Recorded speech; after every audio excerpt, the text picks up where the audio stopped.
Hey, it's Sandra. Welcome to another episode of Asexualise, my asexual life.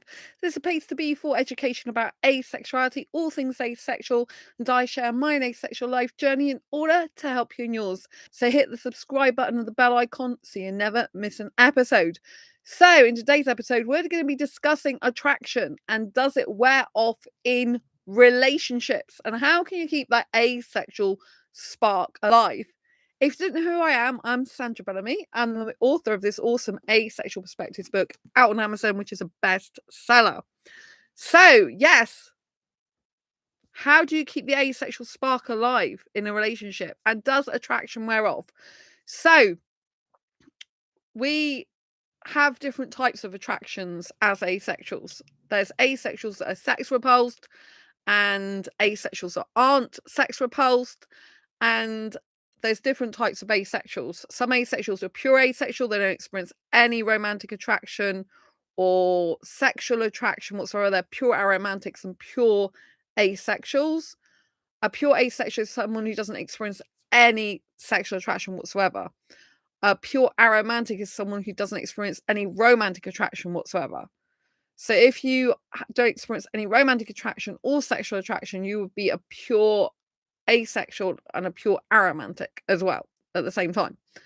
So you can also get grey asexuals. These are asexuals that are on the more sexual end of the asexual spectrum, and they can experience sexual attraction under limited, rare, or specific circumstances, or they can experience it but not enough to want to act on it. So you've got pure asexuals that don't experience any sexual attraction, and those asexuals that can experience it but not the usual. You've also got aromantic asexuals, those that lack romantic attraction, and you've got romantic asexuals. So you've got lots of different types of asexuals and tons of other subcategories.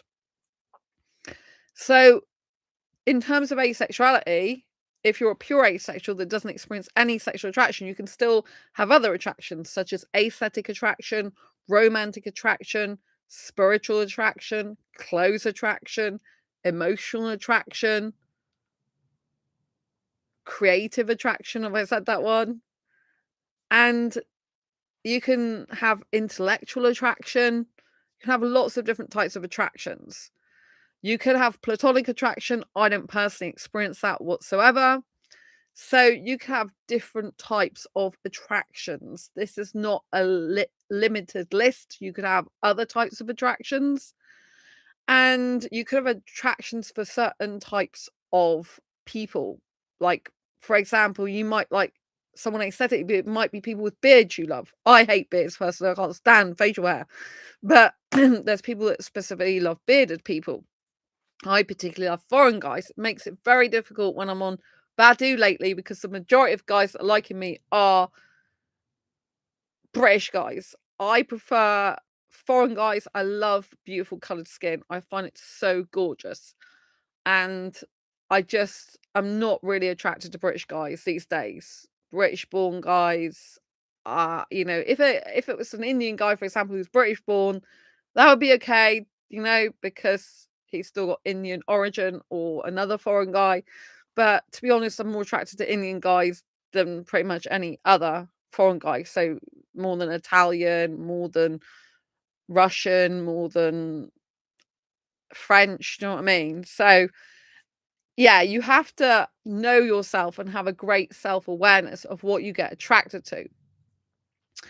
And in a relationship, a long-term, serious, committed relationship, for example, a lot of people that have been in long-term, serious, committed relationships, say, for example, 7 years, they will then feel that they don't have the type of intense attraction they did originally for the person they're in a relationship with. But it will still be a very good connection. There'll still be a lot to keep the relationship going and have the relationship. It just means that the initial butterflies in the stomach, oh my gosh, look who I'm with, excitement has worn off a bit. And people could obviously fall out of love with someone, and people could possibly lose attraction for someone. And they say something about a 7-year itch, which means they then kind of get cold feet. And I don't know how true this is, but I think for some people it's probably true. And they start finding other people attractive and stuff like this. But this is because they're looking outside their primary relationship, usually already, instead of working on what they've got. So relationships can develop in different ways. And the most bestest relationships are all born on great, secure friendships. If you end up in a relationship with someone you haven't been friends with first, there's a lot less investment in that relationship, usually, initially, particularly. You can have attachments and you can have attraction, but it doesn't mean to say it's going to be a healthy relationship. Healthy relationship is where you actually genuinely care about the person. You don't want to see them in pain. You don't want to see them hurt. You want to help them and you don't expect anything back for that help. You care about them. You want them to be okay, safe, happy, well, and you'll do whatever it takes to help them to be that way, right? This doesn't mean to say you fix all their problems for them, but if they're not well, then you have a degree of care about them. If they are experiencing emotional difficulties, you're there for them, to comfort them and support them. So this is the type of thing I mean, right? So is it true that attraction wears off in relationships after a certain period of time? Well, for me personally, I have never stopped being attracted to anyone I've been in a relationship with. That I've known that I'm really attracted to in the first place, not as an adult anyway. When I was a teenager, like when I was 14, I had this guy who I did have some attraction for, but I didn't love him. It was some attraction. It wasn't full-blown love. It wasn't full-blown, I've got to be with this guy. It was some attraction. But years later, I still had that attraction for him. So for me personally, as a hyper-romantic, heteromantic, asexual girl, I don't usually fall out of attraction with people, with guys.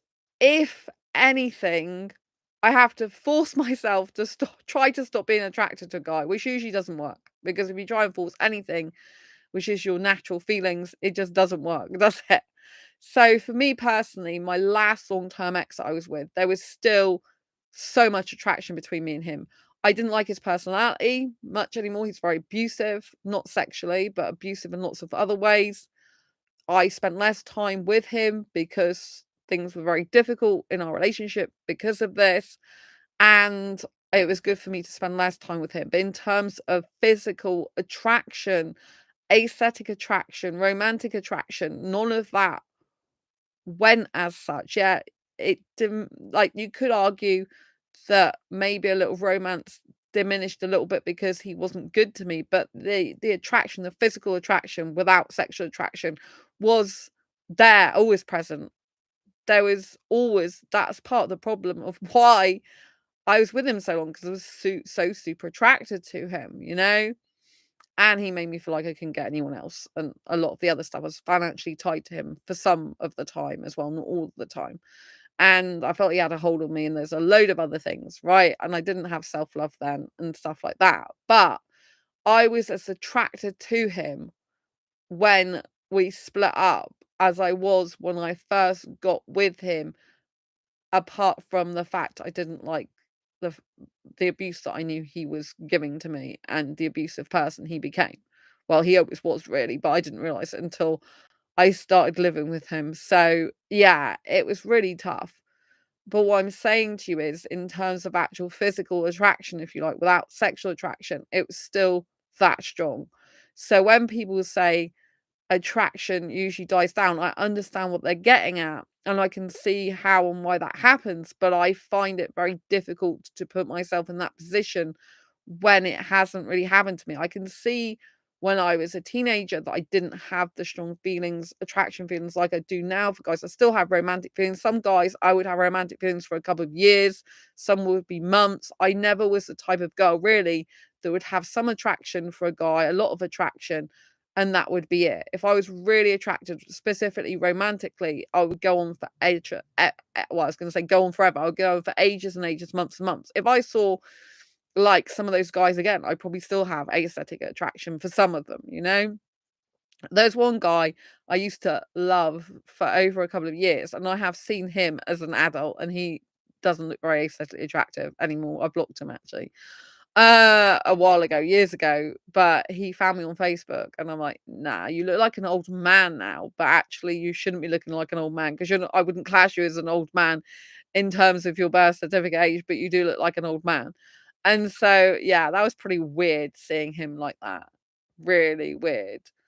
And yeah, when I had feelings even as a teenager, it was like love feelings I got. I didn't really get I did get fancy feelings sometimes, but if I knew the difference between fancy and love years ago, and it would be prolonged feelings. So as a hyper romantic, which I guess I've always been, I don't get the fleeting feelings usually that come and go very often. They don't really happen. I can't think of any case as an adult where that's happened. You know, like if I was, for example, if I was back in the scenario with the guy, if I saw the guy again, I'd still be as attracted to him probably, or a lot as I was in the first place.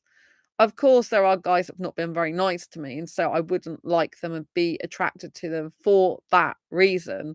But aesthetically, I might still be attracted to them. You know what I'm saying? So for me personally, a last long time relationship, I was in a relationship for 8.5 years in total. I was with them for a year and a half, split up with them for 6 months, and got back with them for 7 years.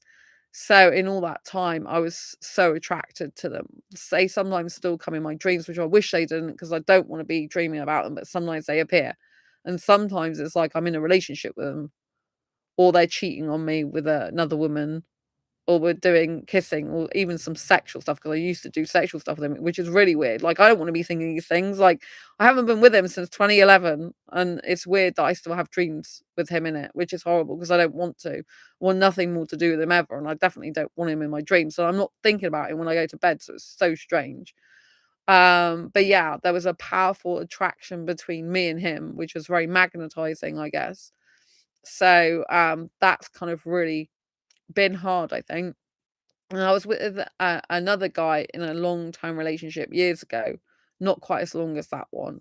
And yeah, I still had attraction for him, but he cheated on me with a woman and we barely ever had sex. Like I was a sexual relationship, but I only remember ever having sex with him a handful of times.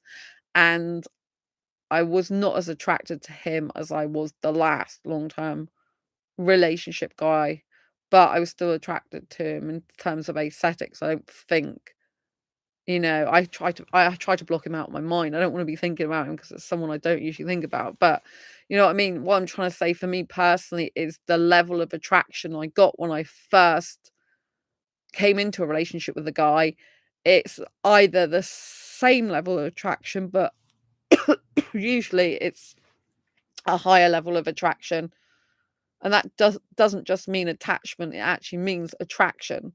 Like, the more I spend time with the person, the more aesthetically and romantically attracted I get to them, usually.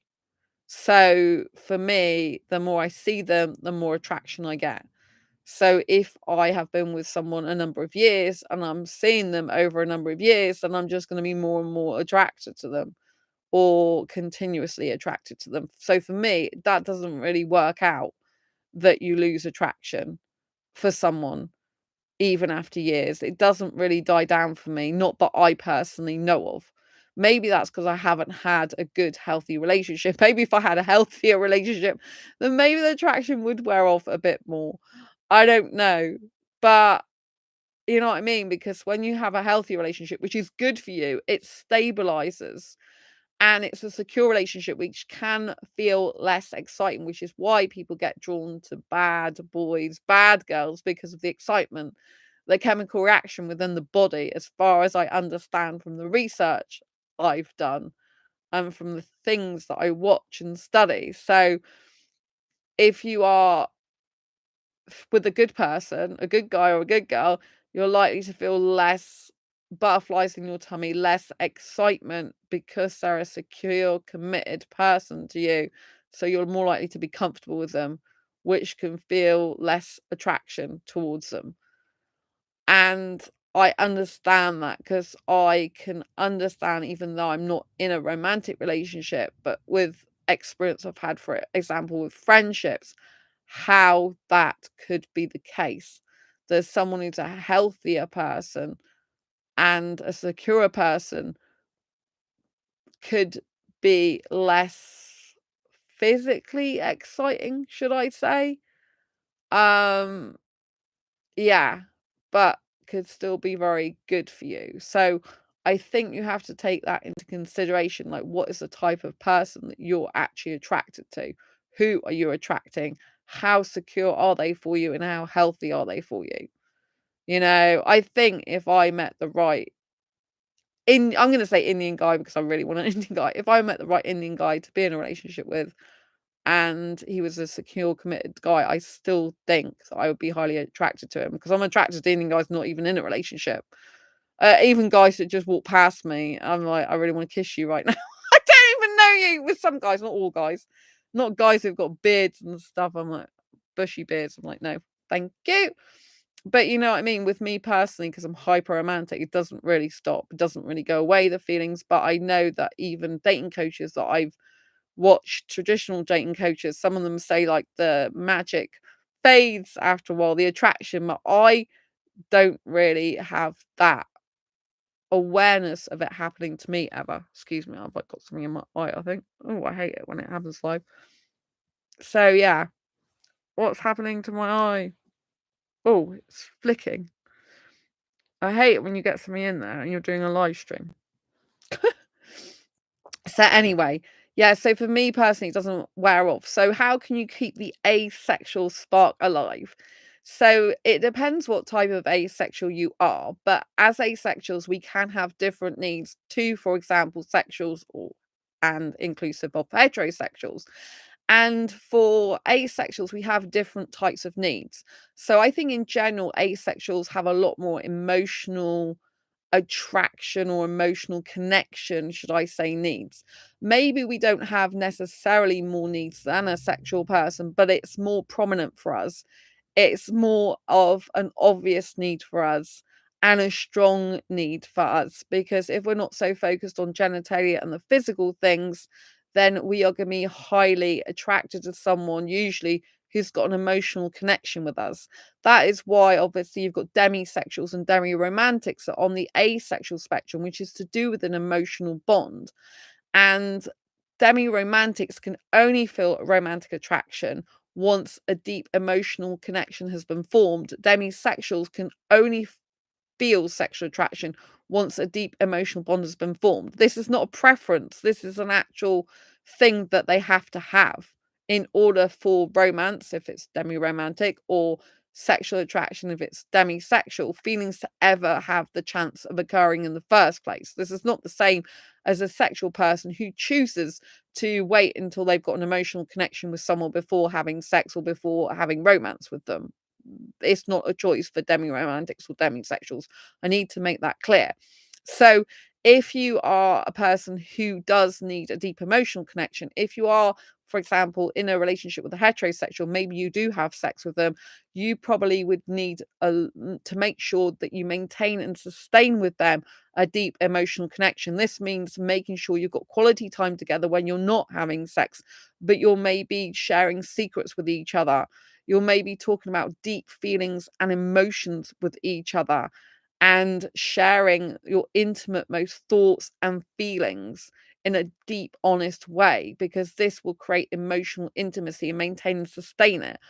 I have been on the receiving end of emotional connection that has actually become worse.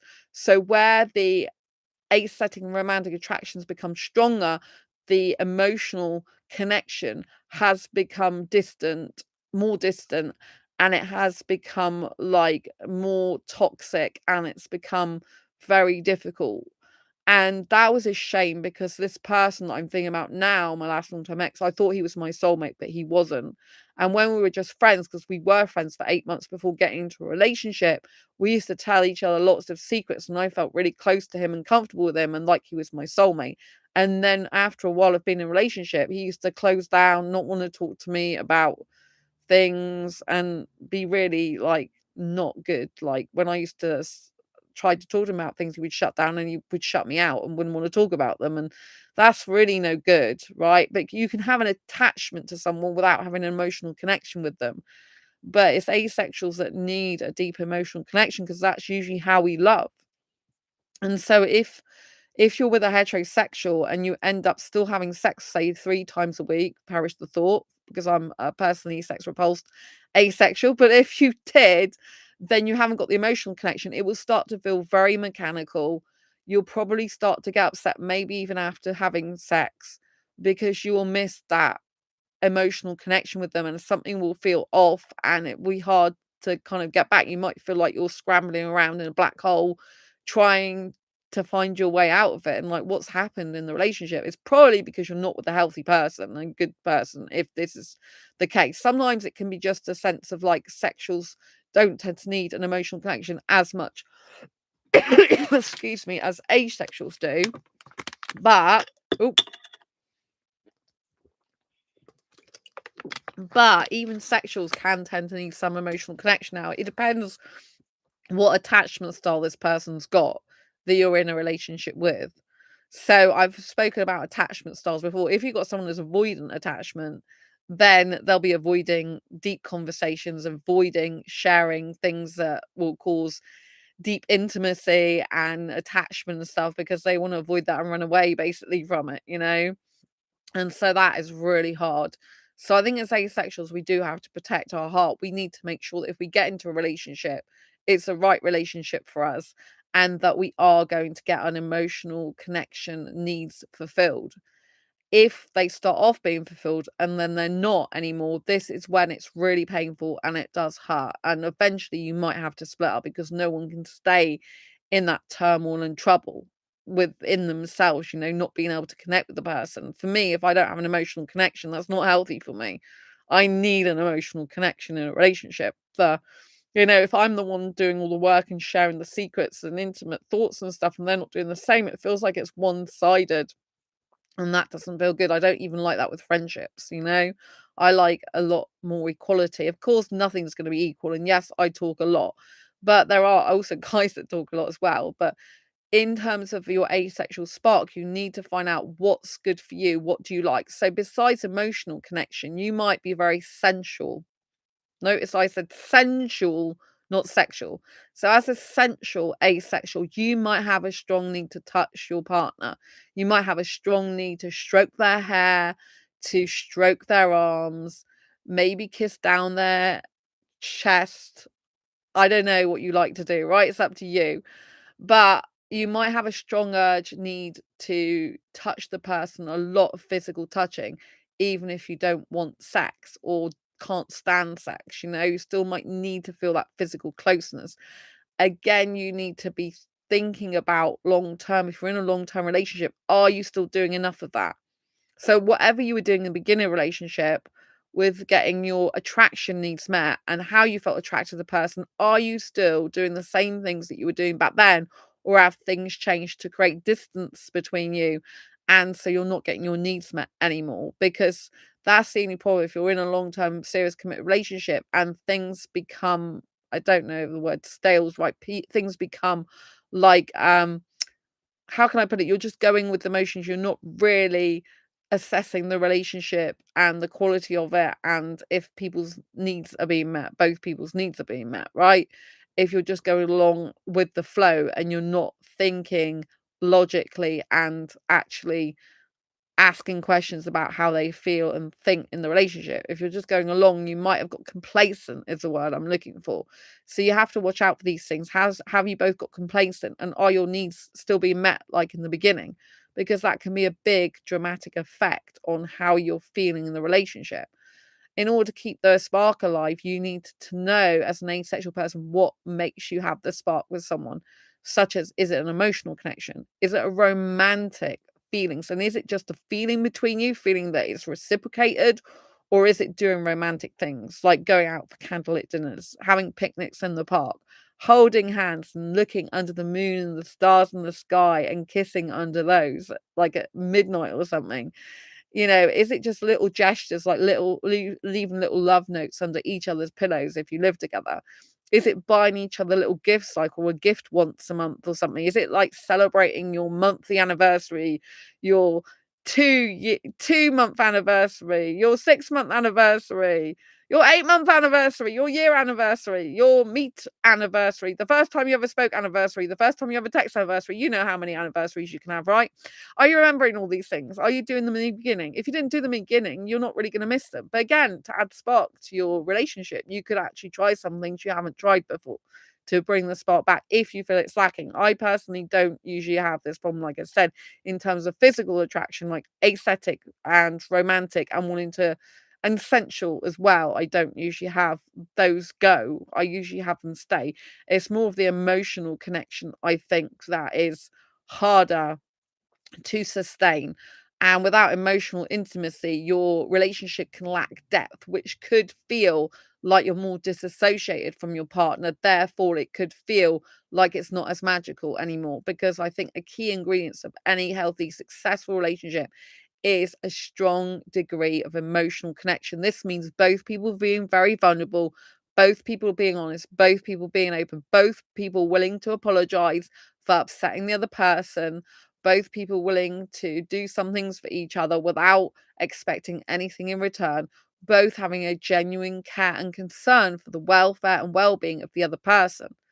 If you ask yourself the person about the person you're with, like, are they actually taking care of you on a day-to-day basis, or are they just using you for their own pleasure as and when they feel like it? You need to be asking yourself these questions and face the truth, right? There's some people we get attracted to in life, strongly attracted to, aesthetically and romantically, but they don't actually do things for us in a relationship. They're not actually helping us in any way. They're not actually loving us. They're like, if you were in trouble and you really needed help, would that person be there for you? Would they be doing your shopping for you if you were sick, for example? Would they be helping you up the stairs with a object that you find hard to get up the stairs, to like a piece of furniture? Would they be there to take care of you if you were sick and you hadn't got anyone else to turn to and you couldn't look after yourself well, and this type of thing? Would they be there when the shit hits the fan, in other words? Because I can be attracted to lots of guys aesthetically and romantically, but a lot of them are no good for me, and I know that because they're not there in my inbox saying, hey, like, for example, I've slashed 2 of my toes, haven't I, at the moment? Like, they're in recovery. Like, the people who genuinely care about me are the ones that are asking about me, they're my friends already. But, like, if I'm attracted to any guy romantically or aesthetically, there's none of those types of guys in my inbox going, "Hey, how you doing? Do you want me to do some shopping for you if you can't walk properly? Do you need anything? Like, I'm here for you, with no strings attached," type thing. And then none of them are there. So it doesn't matter if you're attracted to someone aesthetically or romantically if they're not prepared to put in the time, energy, and effort to actually care about you. Like, a lot of the guys I get attracted to, right, that a lot of them, because they're in their early to mid 20s, like guys in their 20s, it's not like, I don't think every guy's like this in his 20s. I really don't. But there's a lot of guys I get attracted to that wear very cool clothes that look really good, right? The way they pose, the way they like dress, the way they groom themselves, very good looking guys, right? But when the shit hits the fan, how would they be in a relationship? Would they even know how to look after a girl? I'm guessing not, right? Because they're too busy worrying about what other people think and their image.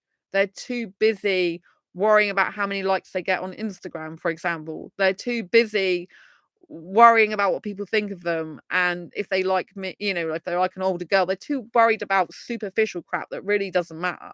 Because as you go on throughout life, you realize who genuinely cares about you, who's actually there for you, and it's not always your family members. I have to make that clear. I'm not saying there's anything wrong with family members. Some family members are there. Some mums are more like sisters to their daughters and stuff. Some like parents are more like, a confidant, a best friend, and all this sort. But this is not the case with every family, right? Sometimes your friends that have got nothing to do with your family, there for you more than your actually family members, right? So you have to understand that. And if you're thinking about getting into a relationship with someone, or you're in a relationship with someone, but you find that you're feeling like you're on your own because you can still feel that in a relationship, then I would question whether that relationship's even right for you in the first place and healthy and good. But if your partner is too busy posting on Instagram or Facebook, "Look how cool I look with these new jeans I've bought, and I'm drinking this beer or something," and you're there being really poorly and feeling sick and tired, and they're not even comforting you, getting you hot water bottles, making you food, and helping you to feel better, then they've got their priorities really wrong, right? That's not love and care. That's just like they just care about themselves. And I think that, and sadly, there's quite a lot of people that are very self-centered and focused on themselves, which makes it harder to ever have a serious, committed, caring, loving, kind relationship with those people because they're into superficial stuff. They're not into the nitty-gritty of a relationship. Like what happened, like when I was in long-term relationships, because I've been in two, when I was in my last long-term relationship, right, I got very sick once. I ended up in hospital for 5 days, and that guy that I was in a relationship with, he was there by my bedside every single day. I'm not saying he's a good guy. He was very abusive in the end, apart from he wasn't sexually, right? There's a lot of bad stuff with this guy, right? I'm not going to sugarcoat it, but there was a time when he was by my bedside. I was at a hospital and he was there at my bedside all the time, every single day. He was complaining to the nurses when blood was on my sheets when they weren't cleaning it, and he was making sure I was taking care of him that way. That's why I did feel he did love me, even though he was abusive, because he would do stuff like that, you know. Unfortunately, he wasn't consistently always having my best interests at heart by any means, like especially towards the end. It was horrendous. I was, scared. But there was certain times, this is more in the beginning of my relationship with him. Well, actually, it's after we split up.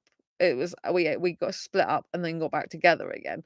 So it was shortly after we got back together, and he was by my bedside. I actually had low blood pressure, chest infection, and pelvic infection all at the same time. I couldn't stand up. I had to get to a doctor to come out, and he diagnosed me that I need to go to hospital. So but the guy was my boyfriend at the time, was with me every single day. He was seeing me with my hair all messed up, like I hadn't had it. I wasn't able to shower. I was in there for 5 days all over Easter. I wasn't able to shower, I don't think, unless I went in the shower while I was there, but I wasn't able to, like, maintain hygiene like you would do in your own home, if you know what I mean. Like, your hair gets greasy, you end up not being able to shower when you're injured, you end up with blood there, like, someone who genuinely does have some care about you is there in tough times for you. But if you've got some guy who you're attracted to, for example, who won't even do the basics, like coming to see if you're all right and making sure they do your shopping or food for you, bring food to you, or like looking at after you in times when you really don't look your best, then they're not good for you, right? And like I said, unfortunately, I end up being attracted to quite a lot of guys that are very like I don't think there's anything wrong with looking good.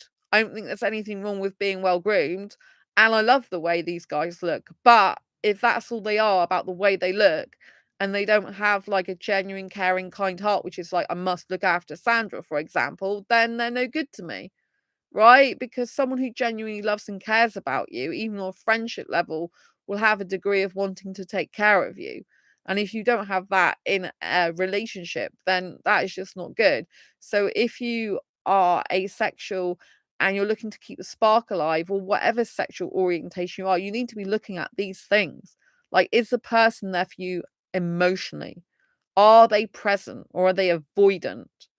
Are they just worried about their looks and that, or are they genuinely care about you? Now, this ex also was bad at other things because he used to get the latest clothes, look really good in his clothes, but he used to have a really crap bed, for example. The bed was really bad, and I have to have a good quality bed for my back and stuff, and you can feel all the springs through it, and I could barely sleep when because I used to sleep with him, and I could barely sleep when I was over there. He used to have curtains that were hanging off there, like runners, if you like, having hanging off the rings, so the light used to shine through, and I couldn't sleep properly, so my sleep was completely disturbed, my back was hurting, and he couldn't care less about it.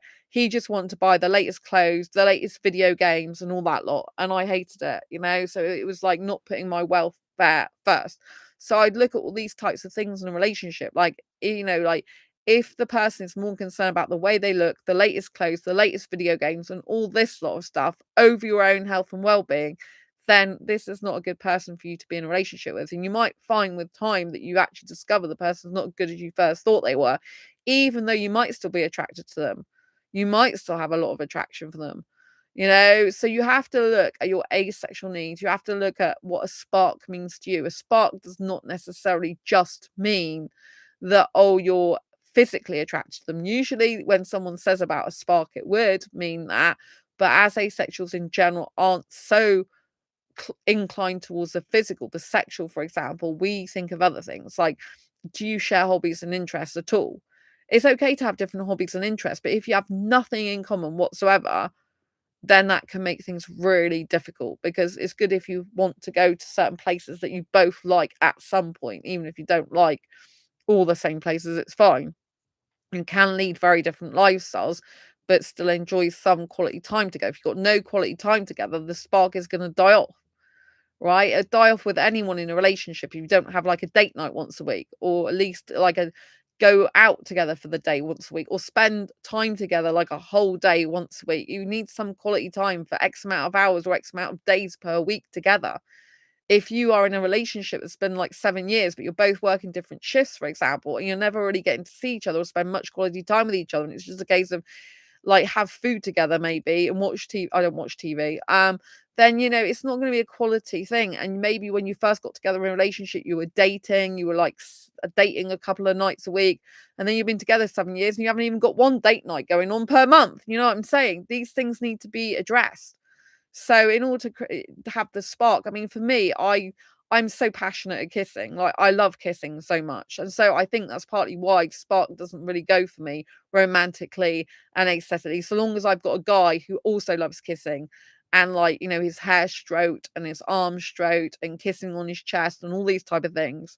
Because it's sensual, it's romantic, it's aesthetic attraction, and it's still keeping that physical attraction going. In fact, I think if a guy was with me, he would probably always have some degree of physical attraction going on and emotional attraction. Probably if he was heterosexual, he'd probably always be sexually attracted to me, which would be a huge problem, I think, if he needed sex, right? Because I find that the way I like to kiss is very sexual behavior without the sexual attraction. And I find the physical way, I do like a lot of touching in a relationship, even though I'm not interested in sex. So I love holding hands like the majority of the time. I love kissing and cuddling and doing all that type of thing. I love being physical, full on with the guy, mostly nearly 24/7, I would say. So yeah, if I'm in a relationship. Because otherwise I think I just may as well be on my own. Like, what's the point? Or just have a friendship, because I need physical stuff, right? I need a lot of physical. But if the guy's so physical with me, then he's not giving me any mental, intellectual stimulation. That's a huge problem for me as well. Then I would get bored. So the spark would start to die off then. So I do have to be mentally stimulated, intellectually stimulated, if you like, as well.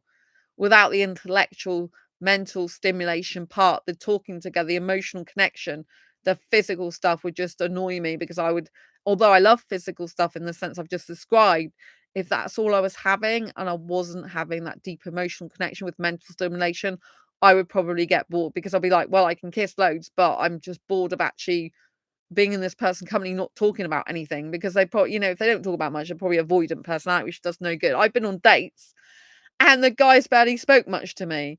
And I'm like, this is just so boring. Like, I'm aesthetically attracted to you. I'm romantically attracted to you. I want to kiss you. The kissing is great, but the rest is just boring, because I'm just sat there like I'm sat on my own and disconnected from the guy, because he's not showing me who he truly is. He's just hiding himself, and I can't emotionally connect with him. I've had some guys, they're like, I talk about Indian guys, right? And they're like, oh, they're trying to tell me where else I can see other Indian guys. I mean, nothing's more of a turn off than you're with some guy who's telling you how to find other guys. I mean, clearly that guy's not really interested in you, are they?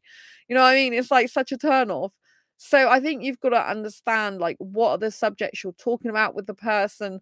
How are they making you feel? This is a big one. In order to get the spark back in a relationship, if you feel it is going or gone, is ask yourself how that person making you feel on a day-to-day basis, with how they're speaking to you, what they're doing with you, how they're touching you. And, like, assess that, especially compare it to how it felt when it felt so good to you, and what made it feel so good to you. Like, what was the reason, what was the motive of why it felt so good to you? So you'll be able to get a idea of what the issues and difficulties of why things have changed between you. But you know what I mean? I look at some guys and I'm so aesthetically attracted and romantically attracted to them, and their feelings don't go away for years. Like I can, as a hyper romantic, and I can have feelings for a guy and not see him for years, and then I see him, that's it. It just all comes back like nothing's ever stopped it. And so therefore maybe I'm a rare person who doesn't experience the feelings of lack of attraction, but I can feel a lack of emotional connection. I can feel disconnected to the person, and then that's really upsetting. So I think when people say about the spark going in a relationship, I would ask them, is it a physical connection spark, which is what people usually think that means, or is it just the fact you become emotionally disconnected from each other?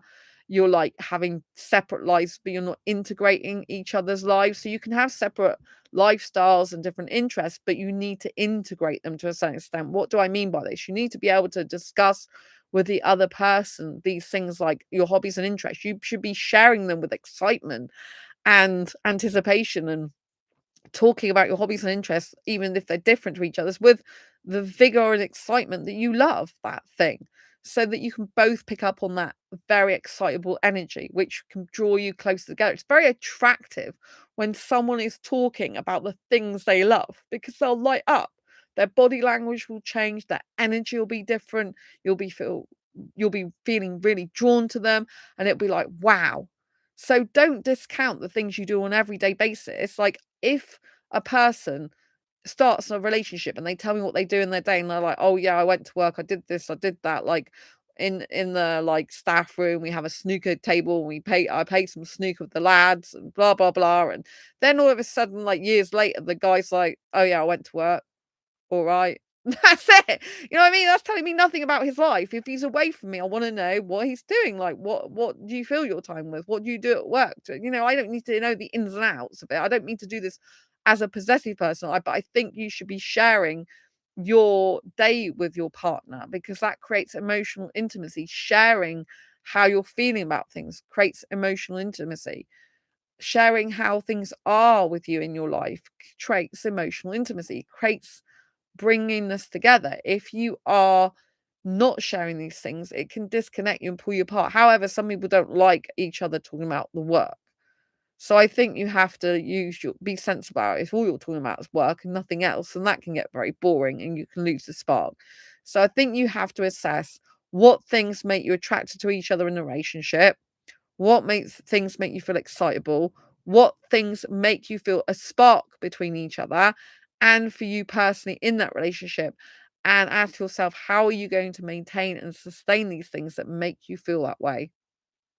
Right? Because it's personal to each individual person in the relationship as well as personal to you both together. And I would strongly suggest you work this out between you sooner rather than later so that you can address any issues and they don't become a big deal.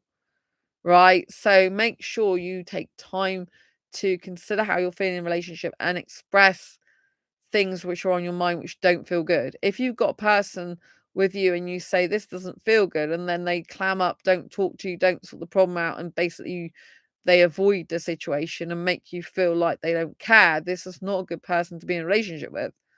And you can try and express your feelings and emotions to them, but at the end of the day, if they won't listen to you and they don't want to make things right with you, that's not a good person for you, right? So you probably need to move on, which is going to be super difficult if you've been in a relationship with them for years. But always give people the benefit of the doubt in these circumstances. Not if a guy becomes abusive, right? Just leave ASAP. But if a guy, you know, has just lost the spark, so say that they weren't very talkative to you anymore. They were more buried in their studies or more buried in TV, and you missed the quality time with them. Like, say to them, you know, like, I feel we've not got enough quality time with each other lately. I feel like distant from you.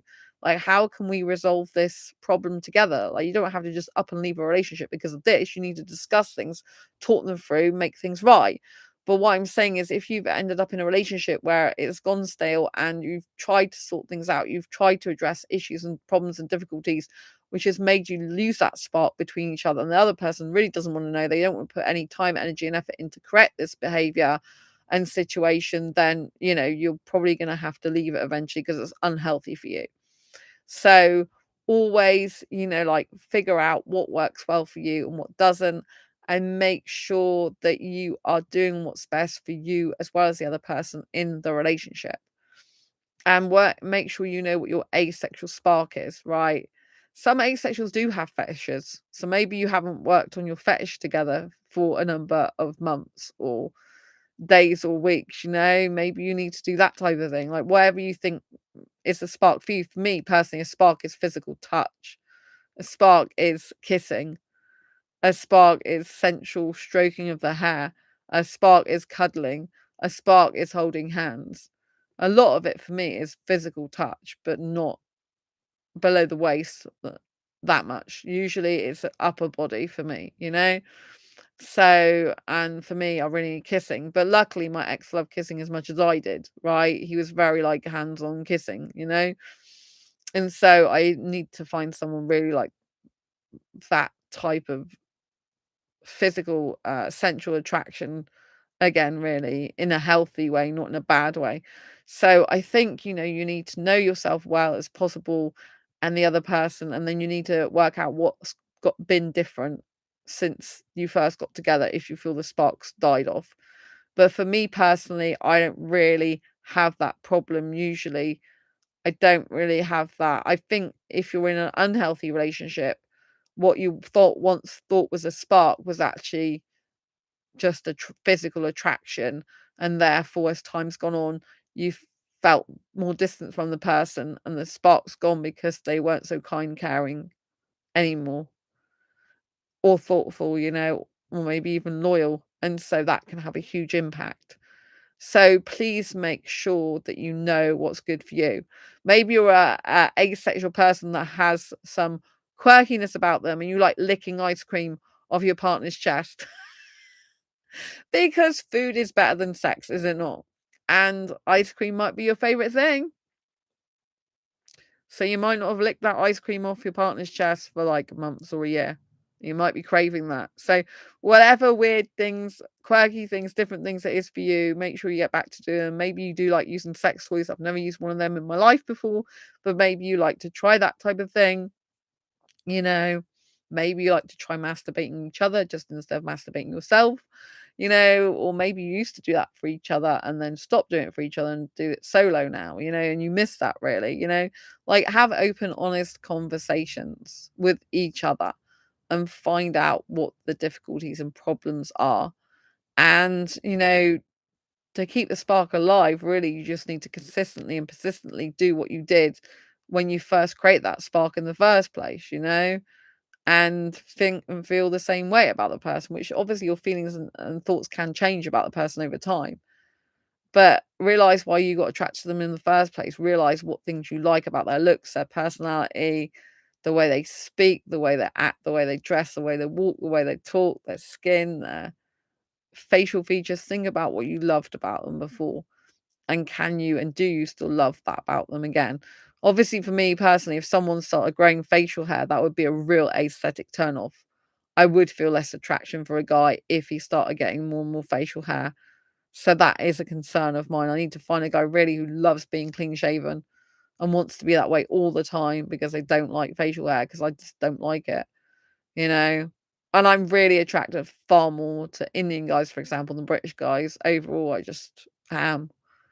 So I think for a long-term sustainable relationship, it would be better to be with an Indian guy. But having said this, my last 2 long-term relationships were both with British guys, and I didn't lose attraction for them. So, yeah, who knows what the future holds, right?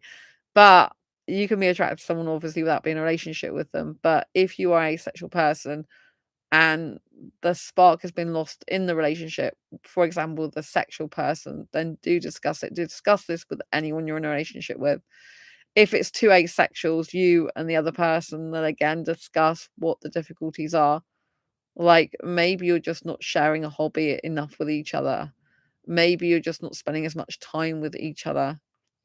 Maybe you're just not understanding each other as well as you used to, which requires open, honest communication and you sharing your thoughts, feelings, emotions with each other vulnerably. Whatever it is for you as a couple and as single people as well, to put that spark back, discuss it and rectify the situation. I'd love to know your thoughts. Are you an asexual person who also has persistent, consistent attraction no matter how many years you've been with a person? Does it get stronger for you? or does it get less for you? And what factors change that for you personally? I'd love to know. Let's share them in the comments below so we can help each other in this beautiful community we've got on this channel. Don't forget to subscribe if you haven't already. Hit the bell icon so you never miss an episode. And don't forget to give this video a thumbs up. If you're looking for a book for Christmas, don't forget to go and get this off Amazon, and then get Fibromyalgia Self-Help Handbook. That's autobiographical, right? Get these 2 books off Amazon. And yeah, I did thumbs up a minute ago and it came up with a thumbs up bubble. Look at that! A live thumbs up bubble. Woohoo! Yeah, thumbs up, thumbs up, thumbs up. Hey! Oh, wow! Look at that! I got fireworks behind me. I've never seen that before. That's so cool. Did you see that? Wow, when I put thumbs up, thumbs up, thumbs up, thumbs up like that, it just like sprouted fireworks everywhere. Oh man, that was a movie magic moment, which is what I'm sharing in my asexual books, The Diary Confessions of a Hyperromantic Asexual. Anyway, I'm hoping to get the first one published very soon. So stay tuned for that. And I love you. Leave you for now. Stay ace and always love you.